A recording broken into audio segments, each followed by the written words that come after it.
pan-seared pork chops and Parmesan cream sauce with these Bella mushrooms and roasted red potatoes. With the F and Sharp chef's knife, I'm simply going to quarter these Bella mushrooms. Then I'm going to take some smaller sized red potatoes, cut them in half, lengthwise if possible, and then just cut down to their even sized dice. This dice is about a half to 3/4 of an inch. In a pan over medium heat, some boneless pork chops go in. Don't forget to season both sides generously. Once the chops have reached 140 to 145 internally, let them rest for about 5 to 10 minutes before slicing on into them. 1/4-inch slices should do the trick. You'll see how nice, tender, and juicy that these came out.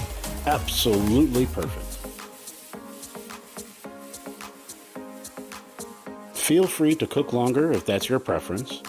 Into a pan with some heavy cream of about a cup of cream and a half a cup of fresh grated Parmesan with some fresh parsley.